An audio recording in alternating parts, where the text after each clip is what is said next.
Hello, I'm James Stewart, Sheriff of Anoka County, and welcome back to the Sheriff Show. On this episode, we will learn about the emerging field of EForensics, and we will talk about bus safety for the upcoming school year with Laura Landis, and Scott Ford will share about the Tri-County Regional Forensics Laboratory and its recent international accreditation. The Sheriff Show starts right after this.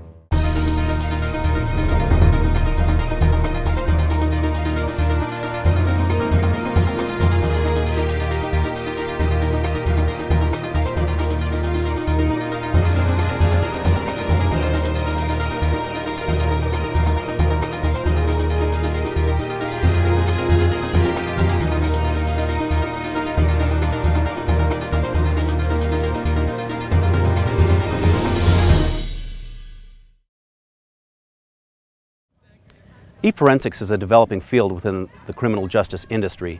With new emerging technology also comes the fact that criminals will use these pieces of technology to commit crimes or to store information that could attach a person to the criminal activity.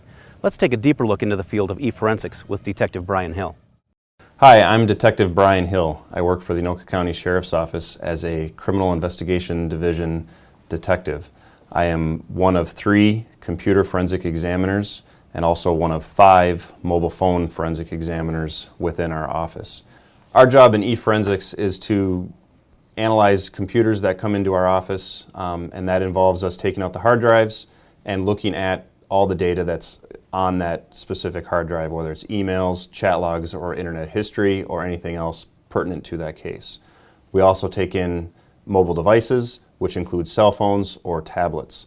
And on those devices, what we're looking for are going to be text messages, application data, depending on what apps that person may have downloaded on their device, looking at GPS location information to figure out where and when they might have been when they were sending different messages or accessing different applications.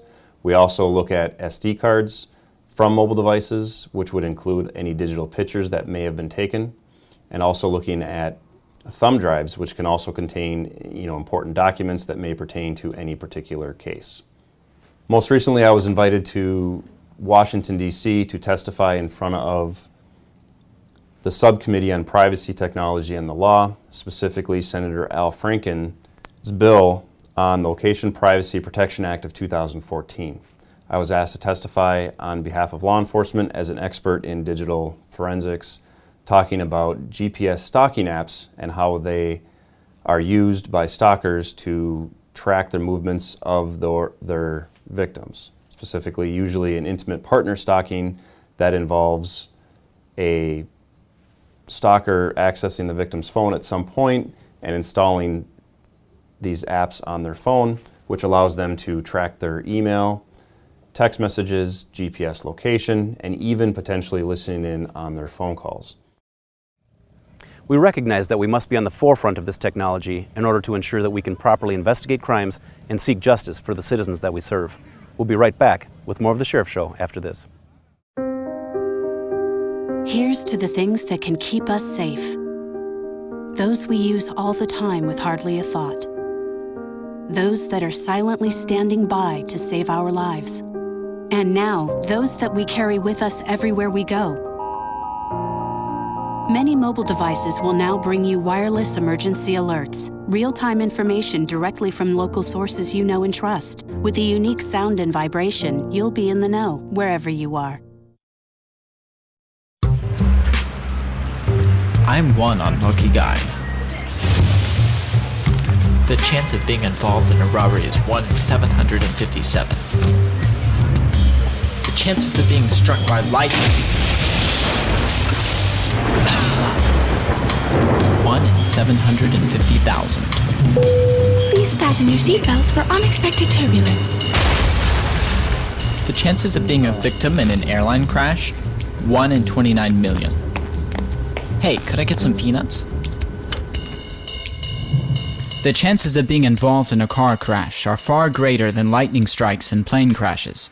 And if you are texting while driving, your risk of crash increases 23 times. Now, I may be an unlucky guy, but I don't have to be part of that statistic, and neither do you. Drive responsibly.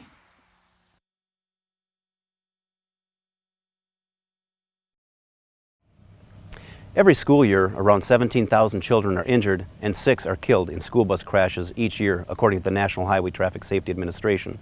Let's talk with Laura Landis about what we can do as school gets underway in order to keep our kids safe when traveling to and from school. My name is Laura Landis and I'm the Crime Prevention Coordinator for the Anoka County Sheriff's Office, and it's almost back to school time, so we wanted to talk to everyone about some bus stop safety. Kids are going to be out in the neighborhood gathering in the evening and in the morning to get to and from school. We want to remind residents to slow down in neighborhoods and really watch out for the kids. Kids are unpredictable, and as adults and drivers, it's our responsibility to keep a real good eye out for them. We also want to remind kids to stand at the bus stop and not to play in the road. We also want parents, if you happen to be home during that time of day, keep an eye out at the bus stop. Walk with your children. If you're seeing any problems or anything happening, please let the bus driver know or the school district or bus service know about the problems. You know, it's just better if everybody kind of keeps an eye out and makes sure that everything that's happening at the bus stop is what's supposed to be happening and that it's safe and that kids are feeling safe and secure at the bus stop. And I want to give some tips for the kids out there listening. Make sure that you do what you're supposed to do. When you need to cross in front of the bus and at least 10 feet in front of the bus. When you're in line for the bus, no pushing, no shoving. When you're on the bus and the bus is moving, please remain seated in your seat.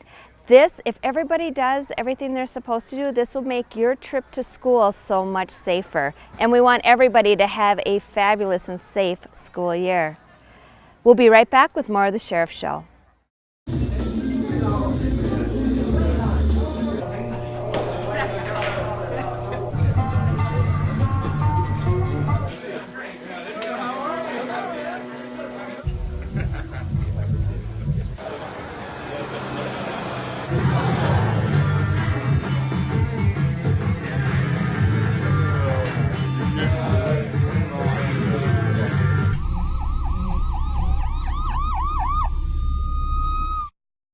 The next 30 seconds can save you a lot of money.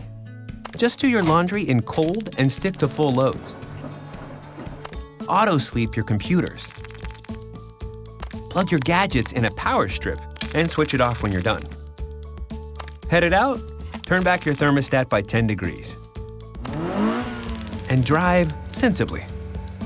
The more energy you save, the more money you save. Find other great tips at energysaver.gov. Forensics is a very important part of criminal apprehension for our Sheriff's Office. Together, the counties of Wright, Sherburne, and Anoka share the services of the state-of-the-art forensics laboratory located at the Anoka County Sheriff's Office. Our regional forensics laboratory has recently received full international accreditation. Lab Director Scott Ford has more on the Tri-County Regional Forensics Lab and what went into receiving this accreditation.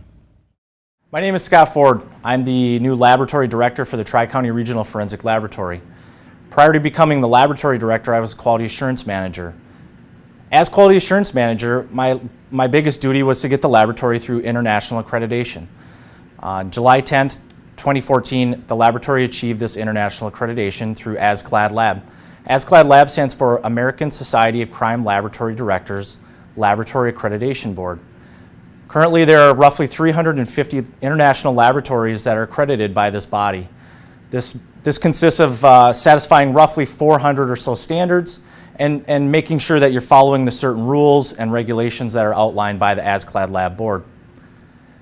The accreditation standards and guidelines provide a rule and an outline and a guide for us to follow to remain unbiased and impartial. The accreditation guidelines dictate such things as how notes are taken, how evidence is moved around the laboratory, how reports are written, and what is contained within our reports. All of these things help to maintain an ethical and fully unbiased impartiality of the laboratory.